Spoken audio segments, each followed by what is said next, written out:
শীতের সবজি লাল শাক। তো লাল শাক রান্নার জন্যই আমি এখানে চলে এসেছি। আর তার আগে নিয়েছি হাফ বাটি ডাল। তো ডালটাকে ভালো করে ধুয়ে কড়াইতে বসিয়ে দিয়েছি। এখানে দিয়ে দিলাম আমি 1 মগ পানি, পুরোটাই দিয়ে দিলাম, দিয়ে একদিকে চুলোর উপরে বসিয়ে দিয়েছি। আর নিয়েছি 2 আটি লাল শাক। লাল শাক দুটোকে ভালো করে পরিষ্কার করে ধুয়ে নিয়েছি, দেখতে পাচ্ছ। এবার লাল শাকটা আমি একটা ছুরির সাহায্যে ছোটো ছোটো টুকরো টুকরো করে কেটে নেব। যত টুকরো হবে লাল শাক খেতে ততই বেশি মজা লাগে। যেসব বন্ধুরা লাল শাকে চিংড়ি মাছ একেবারেই পছন্দ করেন না, তারা আমার মতো এই রেসিপিটা ফলো করবেন, দেখবেন আপনার বাসার সবাই আঙুল চেটে পুটে খাবে, বেশ মজা হবে। আর কেউ অপছন্দ করবে না, সবাই আপনাকে প্রশংসা করবে। তো লাল শাক আমি ছোট ছোট করে, যত ছোট করা যায় আমি তত ছোট করেই কেটে নিয়েছি। বেশ কাটা হয়ে গেছে। এবার আমি একটা পাত্রে তুলে নেব।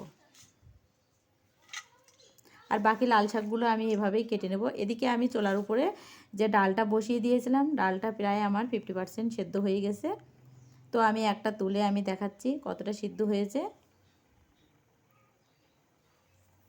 এবার যে ডালের ভিতর যতটুকু পানি আছে, আমি আর এর ভিতরে আর কোনো পানি অ্যাড করব না। এর ভিতরে আমি দিয়ে দেবো শাক, দিয়ে দেবো কয়েকটা গোটা লঙ্কা, লবণ, হলুদ দিয়ে আমি এইটাকে ঢাকা দিয়ে দেবো।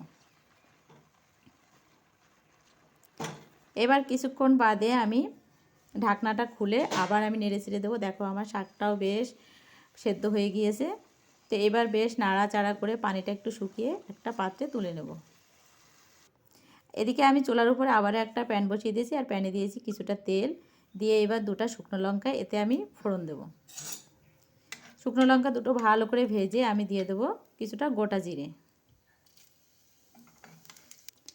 গোটা দুটো ঝেড়ে আমি ভালো করে নেড়েচেড়ে এবার দিয়ে দিলাম গোটা রসুন আর পেঁয়াজ কুচি।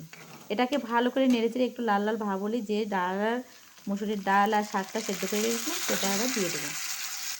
এবার দেওয়া হয়ে গেল। এবার ভালো করে উল্টিয়ে পাল্টিয়ে আমি এটাকে ভেজে একদম শুকনো শুকনো ভাব করে নেব।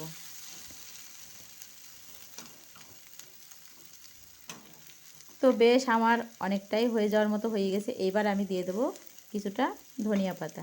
ধনিয়া পাতা কিছুটা দিয়ে এবার ভালো করে আবার একটু নাড়াচাড়া করে লবণটা চেখে সামান্য একটু লবণ দিয়ে এবার আমি একটা বাটিতে ছাপ করে নেব। তো দেখতে পাচ্ছ কত সুন্দর লোভনীয় হয়েছে। দেখতে যতটা সুন্দর, খেতে আরও মজা। যারা আমার ভিডিওটা ভালো লেগেছে অবশ্যই এটা লাইক করবেন, আর যারা সাবস্ক্রাইব করেন অবশ্যই সাবস্ক্রাইব করে পাশে থাকবেন।